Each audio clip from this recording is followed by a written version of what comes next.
Guys, it's Alexandra from Lessons, Lattes, and Littles, and I just kind of wanted to hop on here and talk about my experience with DonorsChoose, and some of the tips I have for you guys, and then also some supplies that I have been funded, and there is my dog as well.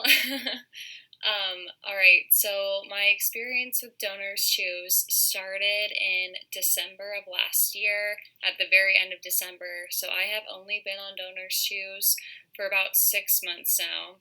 And at first, I was pretty skeptical. I know some of you messaged me on on Instagram and said you haven't had products funded or you're really not sure about it. I was the same way. I kind of thought they have so many classrooms already posted, who will fund mine? What's the process? Is it even worth it? And let me tell you, since I've been starting to post projects and they have been getting funded, I'm extremely grateful for it. To post a project, it takes probably 30 minutes. You kind of write about your classroom, your students, and then you will be able to pick out the items that you want, so whatever project that you're looking for. And then you just kind of post, or you write about how you're going to use those items in your classroom and with your students. My first project was funded again at the end of December. I saw a friend do it, and I kind of reached out to her and asked her to tell me more about DonorsChoose and if she's been having luck with it. She had many projects funded as well, for different things such as flexible seating, supplies, snacks, all that. So I thought that was great. I will tell you some tips to help get funded and just things that I've noticed. So tip number one would definitely be always have a live project. Now, DonorsChoose will let you have a max of 3 projects live at any given time. That means that it's able to fund, so it hasn't been fully funded yet. And why I say always have one available is because you never know when DonorsChoose is going to match donations or double donations. They do kind of sometimes just do it randomly, saying, okay, starting tomorrow, donations will be matched. That being said, also organizations and companies will also match donations that you already have, or they will fund randomly as well. So I think always having a project available is great. I think about 3 or 4 of my projects have been funded fully because of the donations that were matched or that were doubled, just again randomly. So always have one available. Number 2 for DonorsChoose, I would say a tip would be always when they give you the option to post your pre-funding link on any social media that you have, I highly recommend doing that, or even reaching out to the parents you have in your classroom. I personally, before the latest project I've had funded, I actually never posted on any social media about my projects, just because I wasn't sure if family or friends would be interested. But I recently posted my latest project on Facebook, and then within 12 hours, my project was funded. Now that is because a couple people who I've even talked to, which is amazing. I haven't talked to them since middle or high school. They donated, which I thought was so sweet. And a couple family members donated. And it doesn't have to be a lot, but even if you get a little bit of pre-funding, then you never know, again, when someone will match that donation. So what happened in my instance was that since I already got some pre-funding donations, then once it did go live, so after pre-funding, it did go live right when it hit, then I believe Google actually matched all the donations I had. So because they matched that, I actually went over what I needed for my project. Now, when you go over, if it's a family or friend, or it's someone who saw your link and clicked it, and was donating specifically to your project, then you will actually get that credit into your account. Now, because I went over, I'm looking to fund a project or teacher who's never been funded. So I'm currently looking. And again, if I hadn't posted that project, because last week I was just kind of thinking, I really want to get some new books in for my library on like diverse like cultures and races, so every student can feel heard in my classroom. Then I was just like, I might as well just post it and see, what happens. If I would not have done that, I wouldn't have gotten 20 new books for my classroom library. So definitely post it on social media, kind of make your friends and family aware of it. Any donation and every donation counts. The third tip I have would probably be if you are in need of many supplies, but that range in different categories, I would definitely break up those supplies in categories and have separate projects for them. Someone asked me if I've noticed if there's a price limit I should kind of watch what my projects are on. I have had projects that have been about $160 funded to all the way up to $670 funded. But I would kind of maybe have a project that's on the lower end, so maybe some snacks that you really need. And then maybe if you really need a lot, then kind of focus. But I would definitely separate them into categories, just because organizations kind of look for you're able to tag what your project's kind of about. So if it's about food and hunger, or if it's for sports, if you're looking for sports sports supplies, or if it's for social emotional. So definitely kind of separate your projects into categories. So don't just have one huge project that's $1,000 with so many random things. I think being funded, it's easier when it's smaller, because then once you get a donation, it might be matched, and then bam, that one's funded, and now you have at least those materials without having to wait to get funded that large amount. So those are some tips I have for you guys. I also wanted to talk about some supplies that I've been given, which I thought was amazing. So some things I have gotten so far from DonorsChoose. Again, I've mentioned it, snacks was a huge thing that I needed. I work at a Title I school. Many students come in without having snack, and I think that's something really big that they need so they can focus throughout the day and they're not just focusing on how hungry they are. So I think a snacks project, if you are in the same situation, or if you find yourself buying snacks for them out of your own pocket, which I was, and that's why I kind of got on DonorsChoose, because I thought it was maybe a great opportunity to help students get snacks. So I bought Cheez-Its, graham crackers, pretzels, Nutri bars. They loved all of those. And again, I did 2 projects on snacks, and both of those were funded, and they were about $200 each.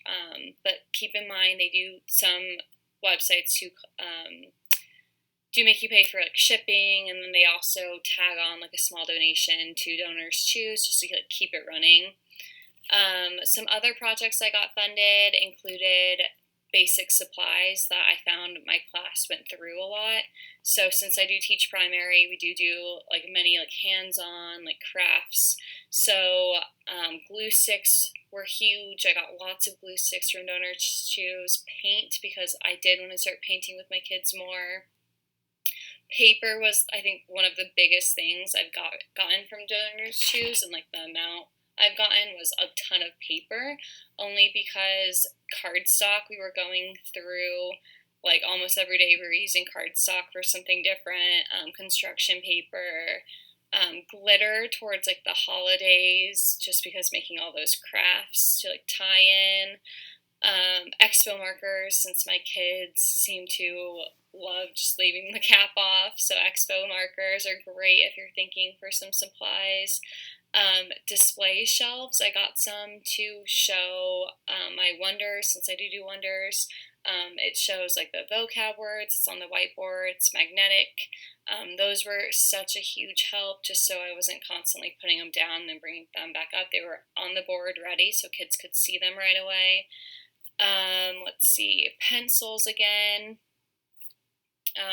Tape, since I found myself as a first-year teacher, I probably spent over $1,500, probably closer to $2,000 on my classroom, just because I bought different kinds of furniture, all the supplies in the beginning, different things. So I bought tape, which was on one of my different projects for like basic supplies, just like small things that you think wouldn't be expensive, all definitely add up.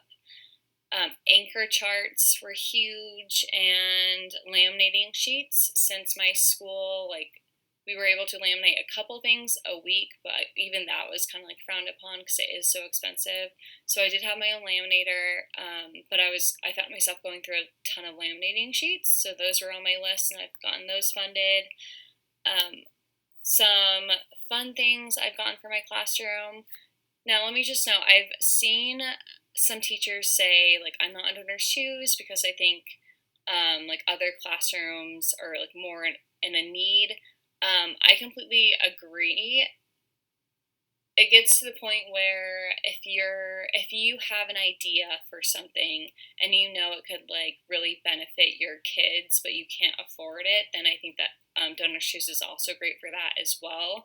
If you can, like, make learning fun, if you can make it comfortable with flexible seating, I think DonorsChoose is a great resource to use for that, and that's what I've been using it for. So some fun things, though, that I noticed I was spending a ton of money on, but my kids really looked forward to, was like toys and candy for the store that I hold on Fridays. Every Friday, they can turn in their tickets that they earn throughout the week for either like candy if they wanted it, toys from the treasure chest. Those things got so expensive. I was going to the Dollar Tree probably every 2 weeks, if not more, to fill up my treasure chest and candy, and it's less expensive to buy in bulk than it is to keep buying it from like the Dollar Tree, even though you would kind of think the opposite. So those things are great too, and kind of like telling your donors like why you're buying those. And I made it clear, like, they earn it. It's something they look forward to, great incentives, and it really motivates them. So that's something I've also gotten from DonorsChoose.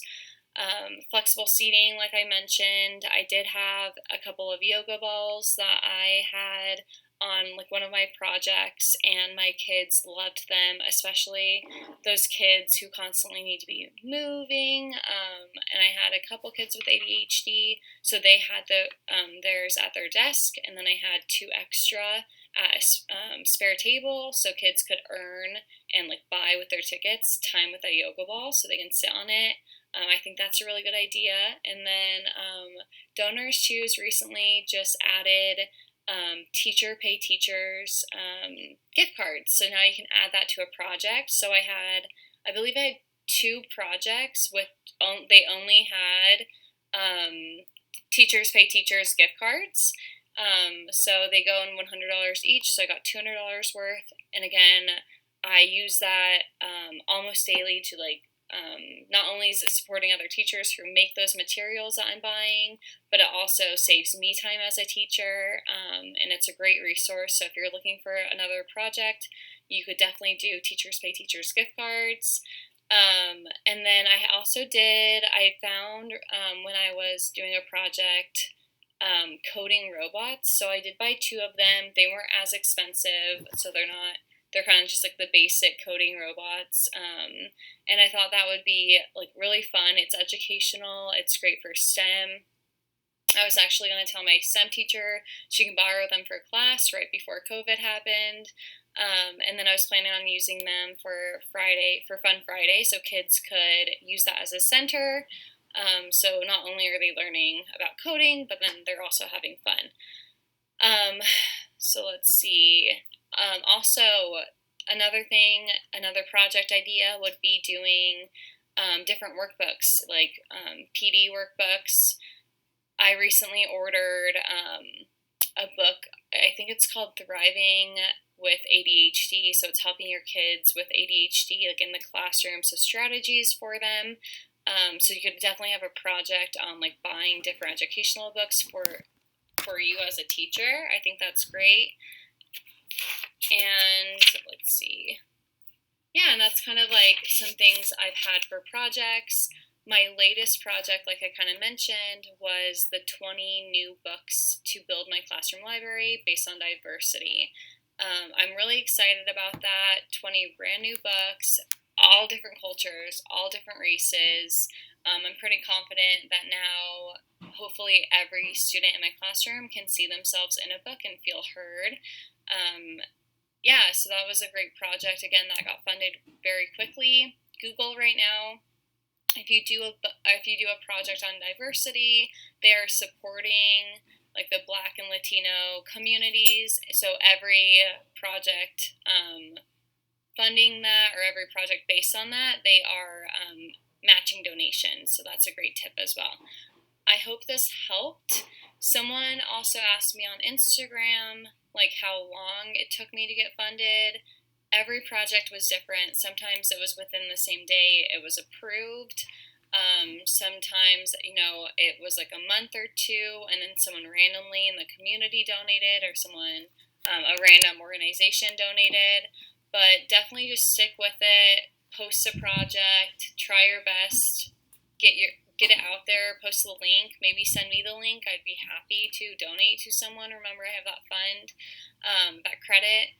But let me know if you have any questions. Follow my Instagram, Lessons, Lattes, and Littles, and comment below and subscribe.